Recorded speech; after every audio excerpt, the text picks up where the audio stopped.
when do we use ketone actually? We use ketone when we have less energy molecules, for instance, energy resource such as glucose, we have less of that, or we might don't have enough of fatty acids, or we have excess of fatty acids pun boleh juga So let's look at this one.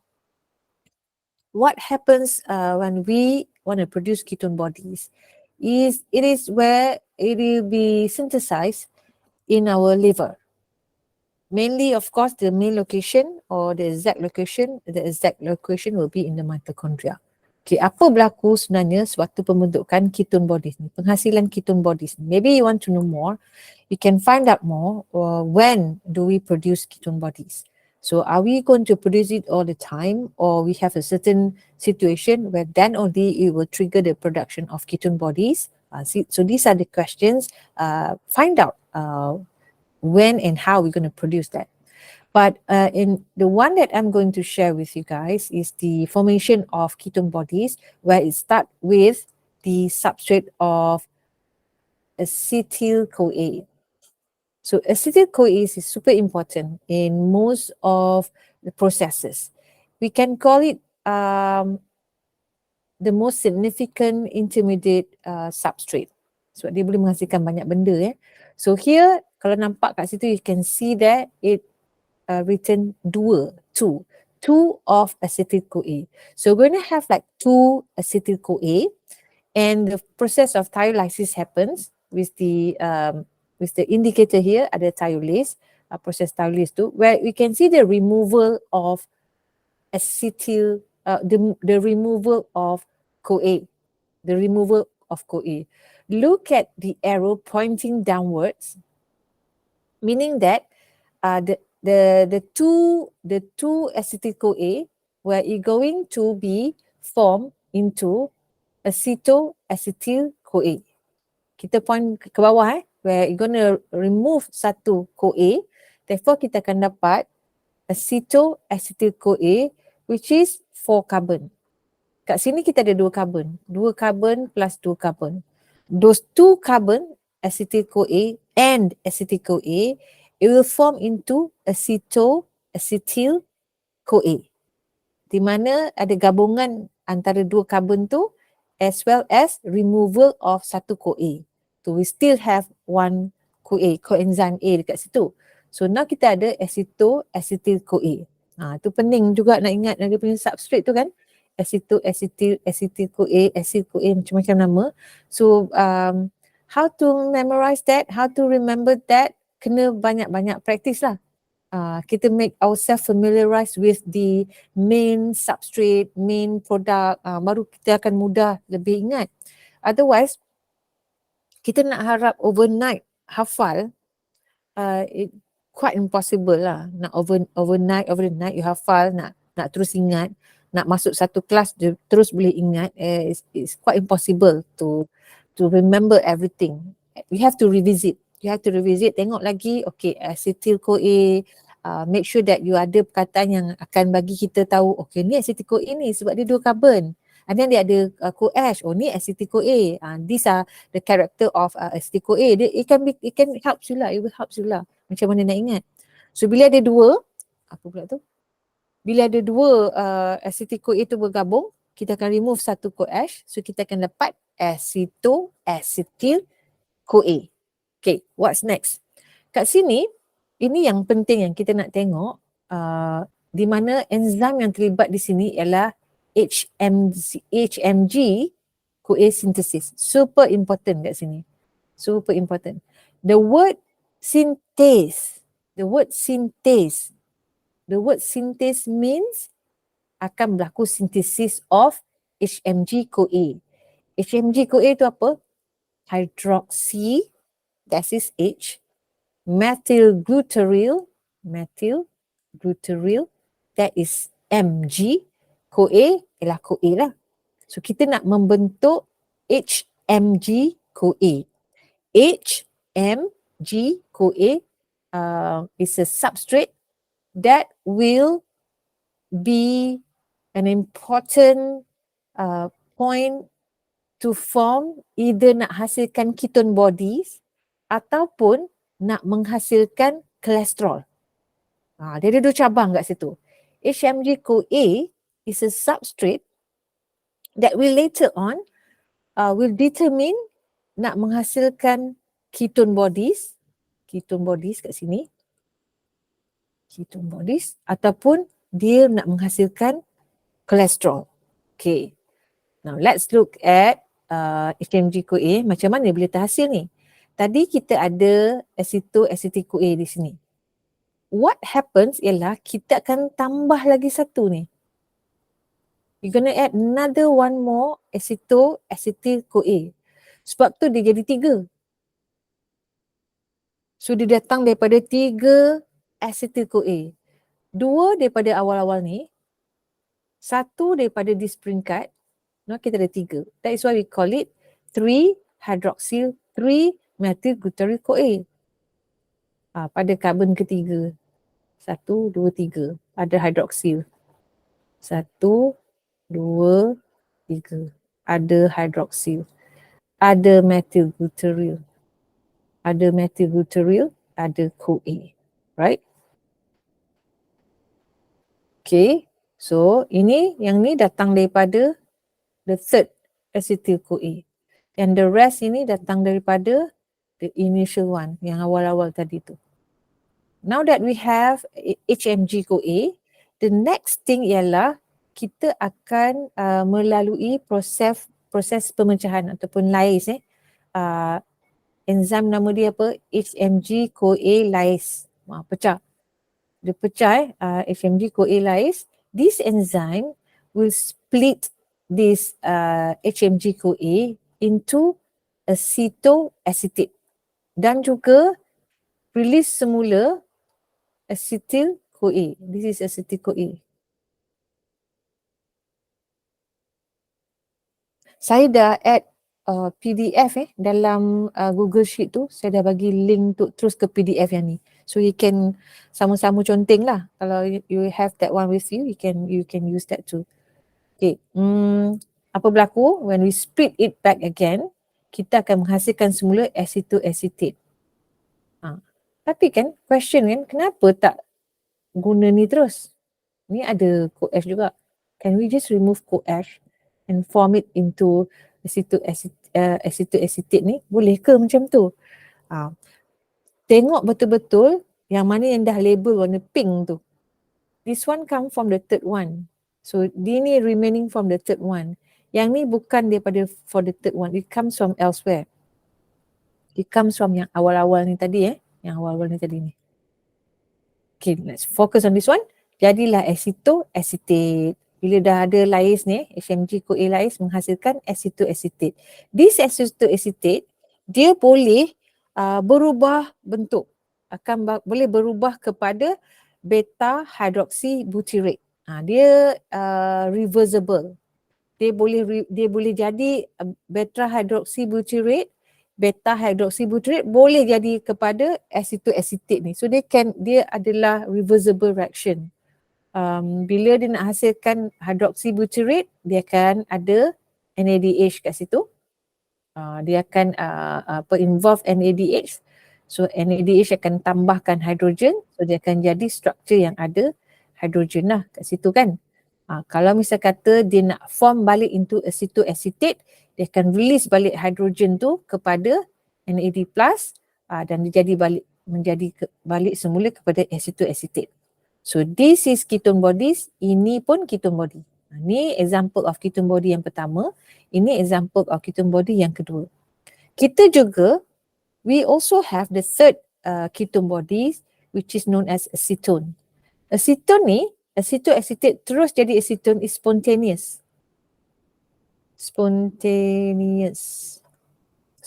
Secara spontan dia terus jadi acetone and is irreversible. Tak boleh berpatah balik. But the fact that in comparison between acetoacetate and acetone, dia lack of carbon number. Kat sini kita ada 1, 2, 3, 4 4 carbon. 1, 2, 3, 4 carbon. Sini kita cuma ada 3 carbon saja. 3 carbon. Yang ni ada 4 carbon. So ada process of removal of carbon dioxide right there. So kita akan ada acetone. Acetone ni selalu boleh trace pada orang yang ada diabetic lah. dia punya nafas bau aseton. This is the acetone lah yang datang daripada proses ketosis tu. Dia akan bau acetone ni, the production of ketone tu, dia akan bau daripada acetone ni lah. So that is indicator. Okay, itu satu cerita pembentukan ketone bodies. So ketone bodies ni nak buat apa sebenarnya? Why do we need these ketone bodies? Ni contoh dia. Yang sebelah on our right hand side, that is where how the ketone bodies will benefit all of us. I can start with hydroxybutyrate. We know that hydroxybutyrate can be formed back into acetoacetate, and acetoacetate can be formed back into acetoacetic-CoA. At the same time, when acetoacetate form back into acetoacetic-CoA, there will be the production of succinate. Succinate then boleh menghasilkan succinate, where succinate-CoA will pick up to form into succinate, where dia akan release dia punya coenzyme A kepada acetoacetate tu. So dia akan jadi succinate. Succinate ni kalau if you recall balik, kat mana kita jumpa? Pada TCA, Krebs cycle. So it will continue the cycle. Dia sambung masuk kepada succinate and then sampailah dia pusing menghasilkan energy molecule. That is an example of how ketone bodies can be used to form energy by having that succinate tu. Itu pun boleh juga. So once kita dah dapat acetoacetic-CoA tadi tu, if you move further down, kita boleh split it into two. Dengan penambahan satu CoH, split balik acetoacetic-CoA kepada dua molecule of acetyl-CoA. So we're going to have like two acetyl-CoA. What happened to acetyl-CoA? Dia boleh masuk dalam TCA cycle juga. Terus go into the TCA cycle and then to produce more energy. So that how it generate more energy from ketone body. As we know, yang ni adalah ketone body. Ketone body. Ini pun ketone body juga. That is how our body works. Kita ada sumber-sumber selain daripada glucose, selain daripada fatty acid that can also produce body, which is ketone bodies. Dia datang daripada, berasal usul daripada acetyl-CoA. Dia datang daripada acetyl-CoA.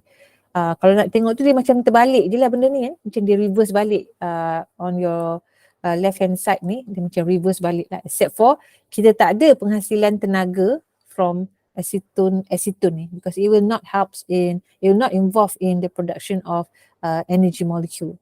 Okay, itu cerita dia for the production of ketone body.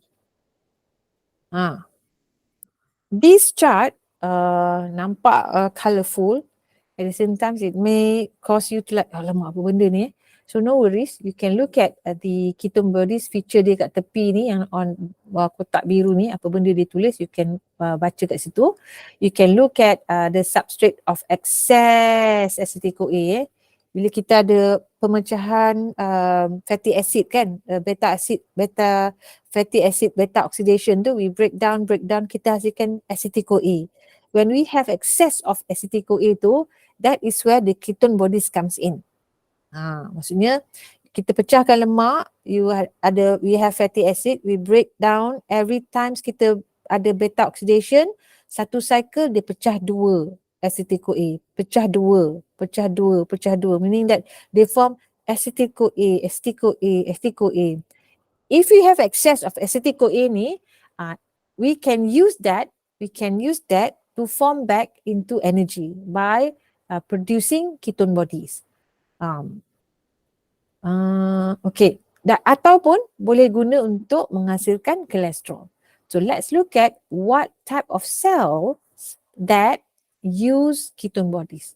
Contoh skeletal muscle guna, renal cortex guna, intestinal mucosa guna ketone bodies, brain cells in starvation pun guna ketone bodies. So these are especially brain lah kan, bila kita lah lack of glucose, brain ketone fatty acid tak boleh masuk ke dalam brain, tak boleh ada, there's no beta oxidation in the brain, but we can use the production of fatty acid tu, iaitu acetyl-CoA tu, to form it into ketone bodies so that the brain cell boleh guna. Brain cells in starvation, kesian. Okay, quickly if you look at this chart, hopefully you boleh follow sikit ni. Ketogenesis ialah pembentukan ketone. So we need 2 acetyl-CoA and then kita hasilkan acetyl-CoA. Lepas tu kita ada menghasilkan HMG-CoA. If you look at the boxes right here, the green box indicate stimulate.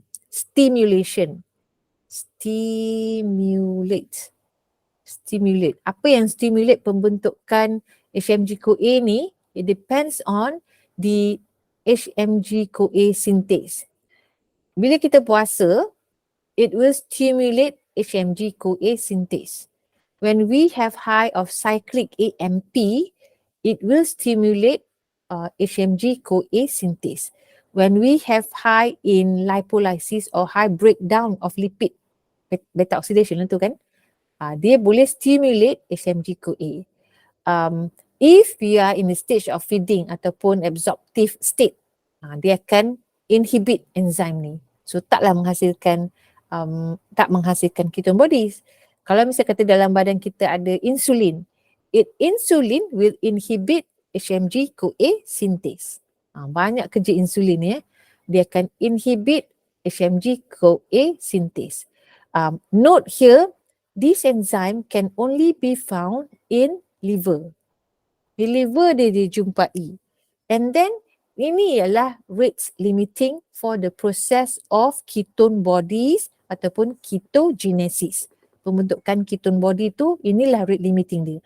Meaning that kalau kita nak control production of ketone bodies, we control the enzyme. That enzyme name is HMG-CoA synthase. Kita kawal enzim ni sama ada kita nak go or no go.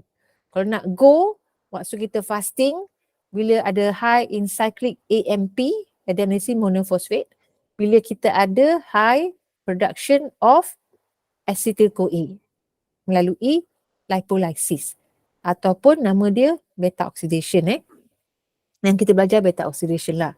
So sekarang dah ada HMG-CoA, the next step ialah where we require HMG-CoA lyase. Ini di mana kita akan keluarkan acetyl-CoA tu tadi balik as well as the CoH. Now kita ada acetoacetate. Ini ada 4 carbon Ingat ada 4 carbon. So 4 carbon. Dan 4 carbon, remember that it can form into beta hydroxybutyrate di mana when we require this beta hydroxybutyrate, there'll be the product, we require energy molecule, NADH. NADH will supply acetoacetate with hydrogen. Kat sini ada hydrogen. So if you want to form back kepada acetoacetate, we need to remove the hydrogen and get back the NAD+, so dia akan menghasilkan balik acetoacetate. Dia akan loss lah, oxidation berlaku and then ada reduction dekat NADH NAD+, so dia akan form kepada acetoacetate. As I mentioned earlier, acetone ni ialah proses spontaneous ketosis especially orang yang diabetic, untreated diabetic, tulis kat sini. Dia ada bau it's volatile sebab tu dia mudah bau kat situ.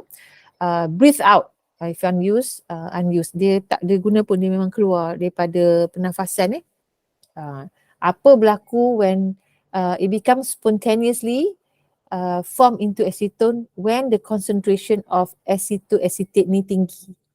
Banyak acetoacetate dia akan form ketosis lah. Dia akan menghasilkan acetone as well as removal of carbon dioxide kat situ. So that is the idea of ketogenesis and how ketosis happens. Okay. Satu lagi cerita yang kat sebelah ni, apa sangkut paut pula kat sini dekat mitochondrial matrix ni. Ni kita semua ni masih dalam liver kan. So liver akan release acetoacetate yang ni as well as hydroxybutyrate, this one, to the tissues and reconverted to acetyl-CoA in terms of to produce energy. Okay, kita tengok kat sini pula. Tadi kita ada hydroxybutyrate kan?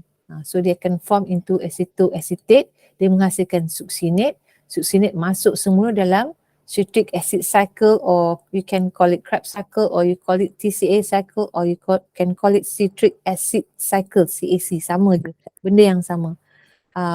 It can form back and then it will produce more of energy lah. Itu cara dia. But acetoacetate can form juga kepada acetoacetyl-CoA, but this is not in the liver, bukan di dalam liver, and then acetoacetyl-CoA boleh form balik semula juga kepada dua molecule of acetyl-CoA. Acetyl-CoA boleh straight away go to TCA juga. Dia boleh menghasilkan more of energy. So that is where the things connected.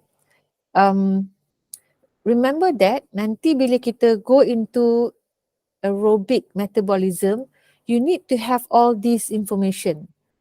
Macam mana ni related to sana, ni related to sana, how are they interconnected.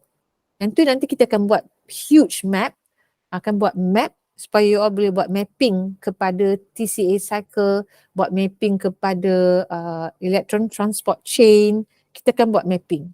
So ini ialah maklumat-maklumat yang penting kalau kita nak tahu bagaimana dia terhubung kepada electron transport chain itu sendiri. Okay.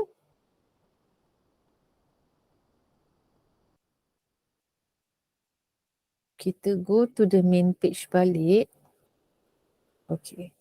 Tadi kita dah tengok kat sini the production of ketone bodies, and then what happened, sebab kita taklah Ramadan fasting, we did not go into that starvation state, melainkan yang go for starvation state yang lama-lama tu, of course lah. But yeah, we're gonna quickly take a look at the starvation state tu apa berlaku. So roughly these are done by researcher to look at how human experience when they extend dia punya fasting.